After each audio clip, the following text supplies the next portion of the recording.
Hello everyone. तो इस video का पहला टॉपिक है अमेरिका ने भारत को विकासशील देशों से बाहर किया। देखिए, अमेरिका ने कुछ देशों को दर्जा दे रखा था कि ये विकासशील कंट्रीज हैं, डेवलपिंग कंट्रीज हैं। अब उस दर्जे को वापस ले लिया है। उन्होंने कहा कि इनको विकासशील के देशों के दर्जे में नहीं रखा जाएगा। तो ये सिर्फ इंडिया के साथ नहीं किया है, बल्कि और कुछ कंट्रीज हैं, 12 कंट्रीज हैं, इंडिया को लेके 12 कंट्रीज हैं जिनको जो है विकासशील देशों के दर्जे से बाहर कर दिया गया है। तो क्या मतलब है इसका? देखिए, अमेरिका विकासशील देशों से आर्थिक तरक्की के बिना टैक्स सामानों का आयात करता है, यानी कि वो जो है इंपोर्ट करता है कुछ चीज़ों को, उस पर टैक्स नहीं लगाता है। ठीक है ना? ताकि जैसे मान लो इंडिया है, अगर वो विकासशील है, उसको डेवलप होना है, तो अमेरिका इसमें थोड़ी हेल्प करता है कि आप हमारे यहाँ सामान अपना दे दीजिए, आप एक्सपोर्ट कर दीजिए, हम इंपोर्ट करेंगे अपने सामान को, हम उस पर बहुत टैक्स नहीं लगाएंगे। तो हमारी जो ज़्यादातर चीज़ें होंगी हम अमेरिका में एक्सपोर्ट कर पाएंगे, क्योंकि उस पर टैक्स नहीं लग रहा, हमारा सामान वहाँ पे और महंगा नहीं हो रहा है। जैसे मान लीजिए कि मैंने कोई मोबाइल बनाया है, ठीक है, वो मोबाइल अगर 5,000 का है, अमेरिका में जा रहा, अगर टैक्स भी उसके ऊपर लग रहा है, तो शायद वहाँ पहुँचते पहुँचते 8,000 का हो जाए वो मोबाइल। ठीक है, लेकिन टैक्स नहीं लग रहा है, तो 5,000 का ही जो है वहाँ पे बिक रहा है वो मोबाइल। ठीक है, तो लोगों को अफोर्डेबल होगा और ज़्यादा चीज़ें हमारी बिक जाएंगी वहाँ पे। ठीक है, तो अब उस दर्जे से हमें बाहर निकाल दिया गया। अब हमें बेचना होगा तो हमें टैक्स के साथ बेचना होगा, तो हमारी चीज़ें वहाँ पे ज़्यादा नहीं बिक पाएंगी, हम कम्पीट नहीं कर पाएंगे वहाँ पे जाके। ठीक है, तो चलिए समझते हैं। देखिए, 10 फरवरी 2020 को संयुक्त राज्य अमेरिका ने भारत सहित 12 देशों को अपने यहाँ व्यापारिक उद्देश्य यानी कि ट्रेड पर्पज से जो वर्गीकृत विकासशील देशों की सूची थी उससे बाहर निकाल दिया है। अब क्या है कि संयुक्त राज्य अमेरिका का व्यापार प्रतिनिधित्व कार्यालय यानी कि office of the United states representative USTR बोलते हैं, विश्व के देशों को 3 सूचियों में वर्गीकृत करता है। कौन करता है? ये करता है अमेरिका का office of United states trade representative, इसको बोलते हैं USTR। ये जो है सारे कंट्रीज को 3 भागों में विभाजित कर दिया। पहला है विकासशील, विकसित और सबसे कम विकसित। ठीक है, यानी कि लीस्ट डेवलप्ड, डेवलपिंग और डेवलप्ड, 3 कैटेगरीज में डिवाइड कर दिया है। जिन देशों को विकासशील देश के रूप में वर्गीकृत किया जाता है, उन्हें अमेरिका में कुछ वस्तुओं के निर्यात में, ठीक है, दंडात्मक शुल्क से मुक्ति मिलती है। यानी कि टैक्स जो है कुछ चीज़ों के लिए, कुछ पर्टिकुलर चीज़ों के लिए टैक्स जो है उनको नहीं देना पड़ता उस चीज़ पे। ठीक है, टैक्स नहीं लगता उनके गुड्स पे। तो ये क्या होता है? ये जनरलाइज सिस्टम ऑफ प्रेफरेंसेस बोलते हैं। अमेरिका का ये ट्रेड प्रोग्राम है। क्या है? Generalise system of preferences. कुछ चीज़ों पे टैक्स जो है, जो दंडात्मक टैक्स होता है, उस पर छूट मिल जाती है। ठीक है, तो अब इसमें क्या होता है? अमेरिका ने दुनिया के 129 देशों को ये सुविधा दी है। टोटल कितने कंट्रीज है? 129 कंट्रीज है जिनको जो है ये जनरलाइज सिस्टम ऑफ प्रेफरेंसेस वाली जो सुविधा है उनको मिली है। ठीक है, 129 कंट्रीज को। अब इसमें से जो है देखिए 129 देशों में अमेरिका को लगभग अप्रोक्सीमेटली बता रही हूँ, एग्जैक्टली देख लीजिएगा, ये 4800 प्रोडक्ट्स का आयात होता है। ठीक है ना, 129 कंट्रीज से 4800 प्रोडक्ट्स का आयात होता है। ठीक है ना। अब इसमें क्या है? अमेरिका ने ट्रेड एक्ट 1974 के तहत 1 जनवरी 1976 को GSP का संगठन किया, जनरलाइज सिस्टम ऑफ प्रेफरेंसेस। कब किया? 1976 में। ठीक है, ये बहुत इंपॉर्टेंट नहीं, आपको डेट नहीं पूछेगा, हमारे यहाँ का डेट है नहीं, अमेरिका का सिस्टम है। तो जनरलाइज सिस्टम ऑफ प्रेफरेंसेस आपको पता होना चाहिए क्या है। ठीक है ना। भारत से निर्यात होने वाली कई चीज़ों पर असर इस पे पड़ेगा। ऑब्वियसली हमको जो विकसित देशों की सूची से निकाल दिया गया, तो हमारे ऊपर बहुत असर पड़ेगा इस चीज़ का। एक्चुअली ये 4-5 लाइन में है ही पूरा टॉपिक, लेकिन थोड़ा सा अच्छे से समझ लीजिए इसको। तो हमारा जो है, जो एक्सपोर्ट है वो प्रभावित हो जाएगा। जैसे टेक्सटाइल है, ज्वेलरी है, उनके निर्यातों को भारी नुकसान पहुंच जाएगा। ऑटो पार्ट्स है, एग्रीकल्चर के प्रोडक्ट्स हैं, उन पे भी भारी जो है असर पड़ेगा। ठीक है ना। तो ये जो है हमारा भारत और अमेरिका के व्यापारिक रिश्तों में तनाव आएगा। ठीक है ना। हमारी चीज़ें वहाँ पे जैसे जो पहले हम एक्सपोर्ट कर पा रहे थे अब नहीं कर पाएंगे, तो थोड़ा सा क्या हो जाएगा? स्ट्रेसफुल इन्वायरमेंट हो जाएगा ट्रेड का। ठीक है ना। पहले ट्रंप ने भारत को चीन से निपटने के लिए सहयोगी बनाया था। ठीक है ना, कि मतलब चीन को जो है काउंटर करने के लिए इंडिया को आगे करता रहा है। 40,000 करोड़ रुपए का ड्यूटी फ्री निर्यात होगा, जो है हमारा जो 40,000 रुपए का जो ड्यूटी फ्री निर्यात था, यानी कि जो हम एक्सपोर्ट करते थे आपका ये जो डेवलपिंग नेशन में आने की वजह से अमेरिका में 3 कैटेगरी में डिवाइड किया गया। तो हम डेवलपिंग में थे, तो जो 40,000 करोड़ रुपए का हमारा जो है निर्यात होता था ड्यूटी फ्री, लेकिन अब वो प्रभावित हो जाएगा। ठीक है ना। भारत जो है GSP का यानी जनरलाइज सिस्टम ऑफ प्रेफरेंसेस का सबसे बड़ा लाभार्थी देश था, क्योंकि हम लोग जो है उस जो है कैपेबल थे कि हम चीज़ों को एक्सपोर्ट कर सकते थे, तो सबसे ज़्यादा लाभ GSP का हमें ही हो रहा था। ठीक है ना। तो पहले ट्रंप ने भारत को चीन से निपटने के लिए जो है, अब यही है ना कि बहुत सारी हमें क्यों जो है उसमें डाला था, क्योंकि हम अगर ज़्यादा कम्पीट कर पाएंगे, हम ज़्यादा वो कर पाएंगे, तो कहीं ना कहीं हम अलग से काउंटर भी कर रहे हैं चाइना को। ठीक है ना। तो लेकिन फिर भी अब डोनाल्ड ट्रंप का आप जानते थे कि वो थोड़ा सा बिजनेस माइंडेड थे, तो उनको ये सारी चीज़ें वो ज़्यादा, उनको अपना नुकसान ज़्यादा दिखता था कि अगर कहीं नुकसान हो रहा है तो उसको भले ही कोई कहीं और फायदा हो रहा है, लेकिन उस नुकसान को अभी ऑन द स्पॉट हम उसको स्टॉप कर देंगे। ठीक है ना। तो ये है पूरा हमारा अब देखिए इसमें यही पूरा टॉपिक है, इससे ज़्यादा कुछ आपको उसमें आएगा नहीं, ठीक है। 129 टोटल कंट्रीज है जो है डेवलपिंग के उसमें थी, 12 कंट्रीज को निकाल दिया गया जिसमें इंडिया इंक्लूडेड है। हमारा 40,000 करोड़ लगभग हमारा जो है नुकसान हो गया है इससे। टेक्सटाइल इंडस्ट्रीज हैं और कौन कौन सी मैंने डिस्कस किया वो आप मुझे कॉमेंट सेक्शन में बता सकते हैं। तो ये सारी चीज़ें हैं जिसका इफेक्ट पड़ेगा इंडिया में, ठीक है। हम एक्सपोर्ट उतना नहीं कर पाएंगे, जो हमारा जो है ट्रेड रिलेशन है वो गड़बड़ हो जाएगा अमेरिका के साथ। तो ये कुछ चीज़ें हैं।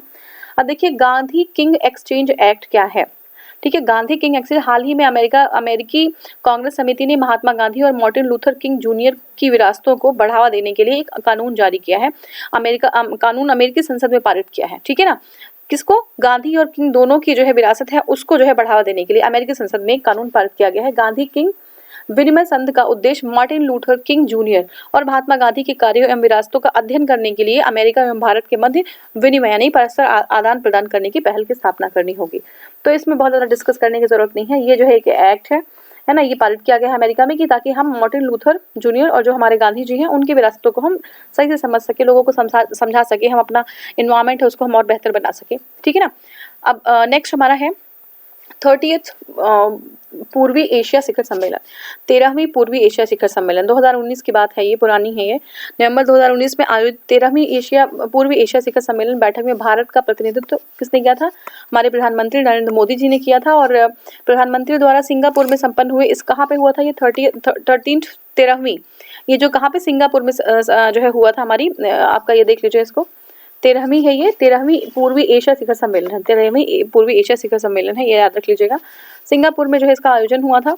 और इस सम्मेलन में सदस्य देशों के साथ बहुपक्षीय सहयोग, आर्थिक और सांस्कृतिक गठबंधन को बढ़ाने की चर्चा की गई थी। तो ये बहुत इंपॉर्टेंट नहीं है, ये लगभग जितने भी जो है सम्मेलन होते हैं उसका यही जो है एम होता है कि आर्थिक, सांस्कृतिक और जो है बहुपक्षीय सहयोग हम बढ़ा सकें, जो है गठबंधन और बहुत सारी चीज़ों पर किया जाता है।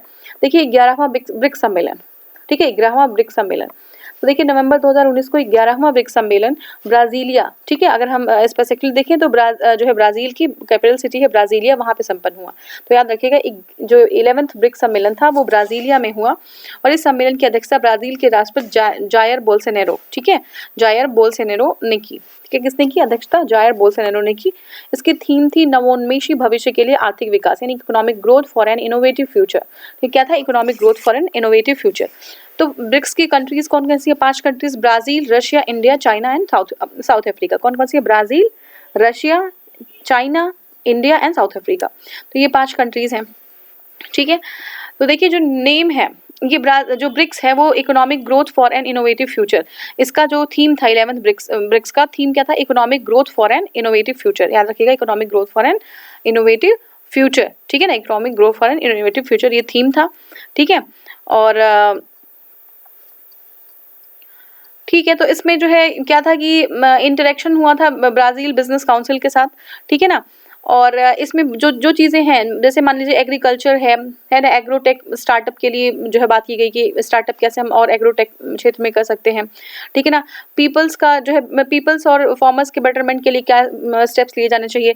Hackathon in India on app working in health care, ठीक है, हेल्थ केयर में ऐप की वर्किंग के लिए ऐप को किस तरीके से हम बना सकते हैं ताकि बेटर वर्किंग हो जाए, ठीक है ना, जो हमारे जो एम्प्लॉयज़ हैं वो सिंक्रोनाइज हो जाएं, ठीक है, हेल्थ केयर में।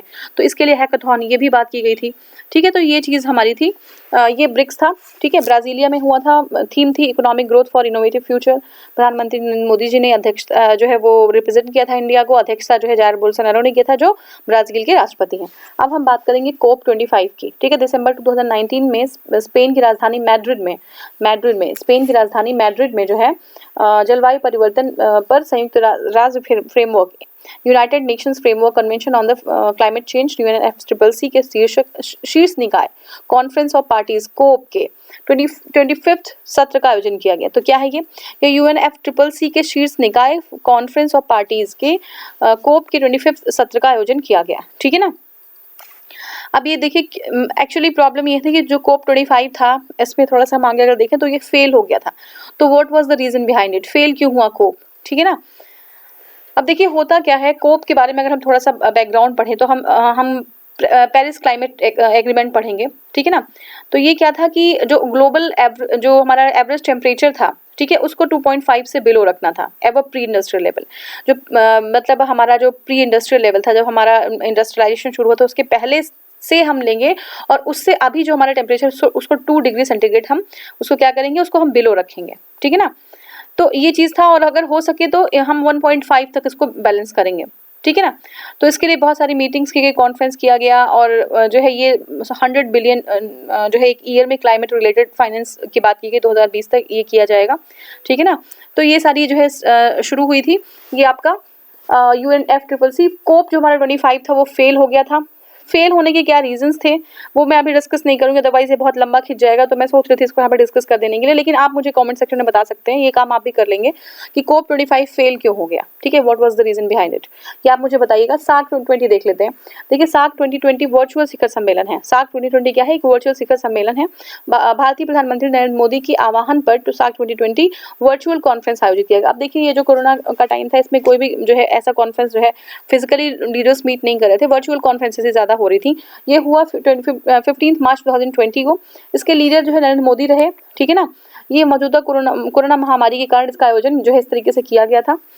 और देखिए ये जो सार्क है comprises 3% of the world's area, ठीक है। वर्ल्ड के पूरा हमारा जो विश्व है उसके एरिया का 3% सार्क रहता है, लेकिन वर्ल्ड पॉपुलेशन जो हमारी सार्क की है वो कितनी है, वो 21% है, ठीक है। 21% पॉपुलेशन है, 3% एरिया है टोटल सिर्फ, ठीक है। 21% पॉपुलेशन है, ठीक है। तो इसमें क्या था कि यहाँ पे लीडर्स ने वेलकम किया था, जो हमारा जैसे जो हमारा इंडिया है, हमने लीडरशिप एक रोल इसमें प्ले किया था कि जो और कंट्रीज़ हैं, है ना, जो सार्क की कंट्रीज़ हैं, उसमें हम जो कोरोना की वजह से जो प्रॉब्लम आ रही है, ये जो मेडिकल फैसिलिटीज़ नहीं मिल पा रही हैं, जो डॉक्टर्स अवेलेबल नहीं हो पा रहे हैं, ठीक है, जो ग्राउंड लेवल पर जो सिचुएशन है वो सामने नहीं आ पा रहा है, ठीक है, जो स्प्रेड हो रहा है उसको कैसे रोका जाना चाहिए, तो ये सब चीज़ें कंट्रोल करने के लिए, इवन ड्रग्स किस तरीके से जो है देना है ना, ड्रग, ठीक है, दवाएं, तो वो किस तरीके से देना है और कौन कौन सी दवाएं कारगर हो सकती हैं। हमारे पास जो है हाइड्रोक्सीक्लोरोक्विन था, तो वो हमने बहुत सारी कंट्रीज को एक्सपोर्ट किया। तो ये सारी चीज़ें हमारा जो है एक हमने बहुत ज़्यादा एफर्ट किया था इसके लिए, और जो कंट्रीज़ थी उन्होंने बहुत ज़्यादा हमें अप्रिशिएट भी किया था, इंडियन टीम के डॉक्टर्स को, ठीक है ना, स्पेशलिस्ट को, टेक्नीशियंस को। हम लोग वहाँ पे गए भी थे बहुत सारी कंट्रीज़ में जो हमारे साथ की कंट्रीज़ हैं। तो ये सारी चीज़ें हुई थी। देखिए कोऑपरेशन बहुत इंपॉर्टेंट है। अभी जब ये सब चीज़ें कोई करनी होती है तो कोऑपरेशन बहुत इंपॉर्टेंट है। अगर हम अपने एंड से कर रहे हैं और दूसरी कंट्री कोऑपरेट नहीं कर रही है, तो भी वो एक फाइनल जो है एक उसका जो एस्टेब्लिश्ड गोल है वो हम अचीव नहीं कर पाएंगे, ठीक है ना। तो not every SAARC nation has the ability to combat the corona virus pandemic, है ना। बहुत सारी सार्क कंट्रीज थी जो है इतना कैपेबल नहीं थी कि उसको जो है कोरोना वायरस पैंडेमिक को जो है वो मीट कर पाएँ, उसके चैलेंजेस को मीट कर पाएँ, ठीक है ना। तो ये सारी चीज़ें थी। ईरान को अगर आप देख लें तो ईरान देखिए क्रम्बल होता हुआ दिखा इस चीज़ के सामने, ठीक है ना, कोरोना वायरस के सामने, और जो है फाइनेंशियल हेल्प मांगी लोग जो है कंट्रीज से। तो बहुत सारी कंट्रीज जो थोड़ा मजबूत भी थी, लेकिन फिर भी ये जो है उनके सामने टिक नहीं पाई, ये जो इतना बड़ा पेंडेमिक फैला हुआ था, ठीक है ना। तो ये हो गया आपका। तो देखिए ये जो है हमारा पूरा इशू था, हमारा इसमें बहुत कम दिया हुआ है, ठीक है ना। आप इतना जानिएगा, वर्चुअल सम्मेलन हुआ था सार्क का, प्रधानमंत्री मोदी का जो है लीडरशिप में ये सारी चीज़ें हुई। क्यों था ये, कोरोना वायरस को जो है डिफीट करने के लिए चीज़ें की गई थी। नेक्स्ट हमारा है भारत एवं ऑस्ट्रेलिया के बीच आभासी शिखर सम्मेलन, ठीक है। आभासी शिखर सम्मेलन क्या था, जून 2020 में भारत और ऑस्ट्रेलिया के बीच पहले आभासी द्विपक्षीय शिखर सम्मेलन का आयोजन किया गया, ठीक है। ये पहला आभासी द्विपक्षीय शिखर सम्मेलन था। और इस अवसर पर दोनों देशों की तरफ से हिंद प्रशांत समुद्री सहयोग के लिए साझा दृष्टिकोण नामक एक संयुक्त दस्तावेज जारी किया गया। सब जो मुद्दा है ना आजकल, ये हिंद जो प्रशांत क्षेत्र है ना, इंडो पैसिफिक रीजन है, वो बहुत ज़्यादा जो है वो एक हॉट जो है टॉपिक है, ठीक है। तो एक साझा दृष्टिकोण साझा करने की बात की गई, एक दस्तावेज जारी करने की बात की गई। इस सम्मेलन में भारत और ऑस्ट्रेलिया के बीच 9 समझौते पर हस्ताक्षर हुए हैं, ठीक है। इसके अतिरिक्त शिखर सम्मेलन में दोनों देशों ने साझा सुरक्षा चुनौतियों से निपटने के लिए सैन्य अभ्यास। अब देखिए जो सुरक्षा चुनौतियां कौन सी हैं, एक सबसे बड़ी प्रॉब्लम है जो हमारा चाइना है, ठीक है। चाइना एक चुनौती बना हुआ है, तो उसके लिए जो है क्या करना है। अब हम एकदम फ्रंट पे आके इसको बोलते थोड़ी ना है कि मतलब हर बार यही इशू है, ठीक है ना, लेकिन ये चीज़ अंडरस्टैंडिंग ये जो है अंडरस्टैंडेबल ऑलरेडी होता है कि प्रॉब्लम कहाँ पे है। तो उसके लिए सैन्य अभ्यास, ठीक है, सैन्य अभ्यास, साझा गतिविधियों को में वृद्धि करना, है ना, यानी कि कोऑपरेशन को बढ़ाना, ठीक है, उसके माध्यम से रक्षा क्षेत्र में सहयोग करना, ठीक है, और इसको और व्यापक और मजबूत बनाना, इस पे बात हुई, ठीक है। इंडिया और किसके बीच में, इंडिया और ऑस्ट्रेलिया के बीच में, ठीक है। अब देखिए नेक्स्ट हमारा है रॉयल सीना डायलॉग, ठीक है, रॉयल सीना डायलॉग 2020। बहुत ज़्यादा हम डिस्क्राइब उसको नहीं करेंगे। देखते हैं, देखिए जो है आपका ऑब्जर्वर रिसर्च फाउंडेशन, क्या है, ORF, ठीक है, ऑब्जर्वर रिसर्च फाउंडेशन, और भारतीय विदेश मंत्रालय, observer research foundation ORF, and Indian जो आपका फॉरेन मिनिस्ट्री है, ठीक है, इन्होंने 12 से 14 जनवरी 2020 के बीच रायलसीना डायलॉग 2020 संपन्न हुआ। और रायलसीना डायलॉग 2020 का थीम देख लीजिए, क्या है, थीम है नेविगेटिंग द अल्फा सेंचुरी, ठीक है, क्या है, नेविगेटिंग द अल्फा सेंचुरी।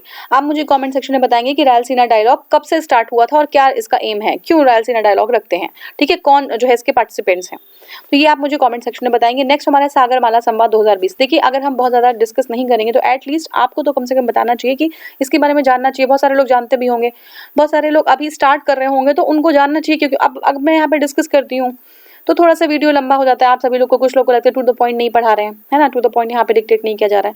तो आपको क्या करना है कि एटलीस्ट आप उसको जो है वो करिए, वीडियो के नीचे बताइए। आप बस इतना अगर ये कहते मैम वीडियो बहुत अच्छी है तो चलो ठीक है, इससे, लेकिन आपको जो है ना खुद से आपको उसको कोशिश करनी चाहिए। आपका क्या बेनिफिट हो रहा है इस चीज़ से, है ना, सिर्फ 2 लाइन पढ़ने से काम नहीं चलेगा ना, आपको खुद से इसको जो है एक्सप्लोर करना पड़ेगा, ठीक है ना। तो आप उसको कमेंट सेक्शन में कितना लगता है, 2 मिनट लगता है इसको लिखने में, ठीक है ना, 2 मिनट लगता है, या फिर आप कहीं गूगल पे देखिए, जाके समझिए उसको, अपने लैंग्वेज में लिख दीजिए। अदरवाइज वहीं से आप कॉपी पेस्ट कर सकते हैं। विदाउट आप पढ़े तो कॉपी पेस्ट करेंगे नहीं, आपको वहाँ पे भी बेनिफिट, आप पढ़ रहे हैं उसको, तो आप ये चीज़ कर दिया करिए। नेक्स्ट हमारा है सागरमाला संवाद 2020। देखिए, 2 से 4 अप्रैल 2020 के बीच आयोजित होने वाले सागरमाला संवाद की थीम जलवायु परिवर्तन एवं मानवता का भविष्य, यानी ये क्लाइमेट चेंज, माउंटेन्स, जलवायु परिवर्तन, पर्वत एवं मानवता का भविष्य। याद रखिएगा सागरमाला का। अब ऐसे देखिए, यहाँ पे इसको इससे कनेक्ट करके देखिए, रायलसीना क्या था, रायलसीना का जो वो था, सबको मिक्स नहीं कर देना, इसका था नेविगेटिंग द अल्फा सेंचुरी, ठीक है। यहाँ पे सागरमाला का क्या है, सागरमाला का है climate change, mountains and the future of the humanity, ठीक है। ये जो है थीम रखा गया, ये 2 से 4 अप्रैल 2020 को आयोजित हुआ। तो सिर्फ थीम यहाँ पे बताया जा रहा है, जो कि बहुत रेलिवेंट होगा बिहार के एग्जाम के लिए, ठीक है। लेकिन आपको जानना और भी पड़ेगा, या तो मैं डिक्टेट करूँ, आप मुझे कमेंट सेक्शन में बता सकते हैं कि अगर आपको चाहिए तो मैं इससे ज़्यादा थोड़ा सा बता दूंगी, अदरवाइज आप खुद जो है इसको मुझे बता दीजिए, ठीक है। ये चीज़ हो गई। नेक्स्ट हमारा आसियान देशों का आभासी सम्मेलन क्या है, ठीक है, आभासी सम्मेलन आसियान देशों का। देखिए, अभी प्रेजेंट टाइम में जो कोविड-19 के प्रसार को रोकने के लिए association of south east Asian nation, ठीक है, कौन कौन से कंट्रीज हैं साउथ ईस्ट एशियन नेशन में और कब जो है ये बना था, ये आप जो है कमेंट में बताएंगे, ठीक है। तो association of south east Asian Nations देशों का सम्मेलन आयोजित हुआ। गैर मतलब है कि इस सम्मेलन की अध्यक्षता किसने की, देखिए ये जो है आपका इस सम्मेलन की अध्यक्षता किसने की है, ये की है आपका वियतनाम द्वारा की गई, ठीक है। तो ये जो है आसियान, जो वर्चुअल आसियान समिट हुआ था, इसका जो अध्यक्षता है वो किसने किया, वियतनाम ने किया है। और इस सम्मेलन में Brunei, Cambodia, Indonesia, Laos, Malaysia, Myanmar, Philippines, Singapore, Thailand, Vietnam के प्रमुखों ने हिस्सा लिया। इसके अतिरिक्त 3 आसियान सहयोगी देश, ठीक है, 3 आसियान सहयोगी देश कौन कौन से हैं, ये है चीन, जापान और साउथ कोरिया, ठीक है। चीन, जापान और साउथ कोरिया ने भी सम्मेलन में भाग लिया, ठीक है। तो ये पूरा था। अब इसके बाद है भारत और यूरोपीय यूनियन के बीच वर्चुअल समिट। तो ये जो है आप मुझे ये हम नेक्स्ट वीडियो में स्टार्ट करेंगे, ठीक है। Thank you so much for watching, thank you.